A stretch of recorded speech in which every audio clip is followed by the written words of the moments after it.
Salut, c'était Voir, j'espère que tu vas bien. Aujourd'hui, je vais t'expliquer en une minute ce qu'il s'est passé dans la bande-annonce de la semaine. Alors reste bien jusqu'à la fin pour être au courant de tout. On tenait également à rappeler à toutes celles et ceux qui ne savaient pas encore, de disposer d'un lien vers la bande-annonce officielle Demain nous appartient juste en dessous de cette vidéo dans la description. Alors n'hésitez pas à aller voir juste après cette vidéo. Sachez aussi que nous avons ouvert une page Tipeee que vous pouvez dès à présent retrouver dans la description si vous souhaitez soutenir notre média. C'est parti.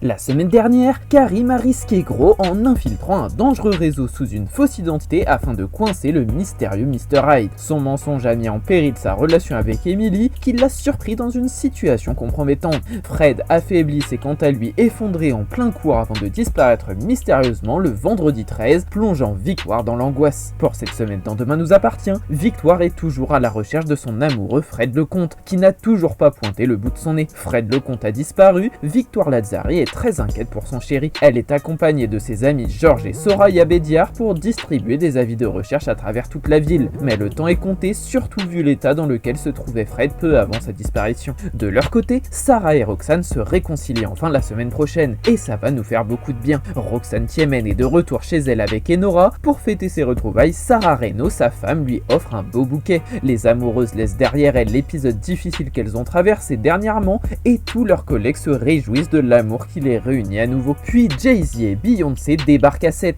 En effet, le lycée Georges Brassens est en mode soirée déguisée. Tous les élèves se prêtent au jeu. Bastien Kovac et Esme Cola en Jay-Z et Beyoncé, Diane est en Marilyn Monroe et Jordan fait sensation. Ce moment d'amusement pourrait bien rapprocher encore un peu plus nos deux amies Ellie et Violette qui elles aussi ont sorti leur meilleure tenue pour l'occasion. La vidéo explicative est terminée, j'espère qu'elle t'a plu. Si c'est le cas, n'hésite pas à liker, éventuellement à t'abonner pour suivre les prochaines vidéos. Salut!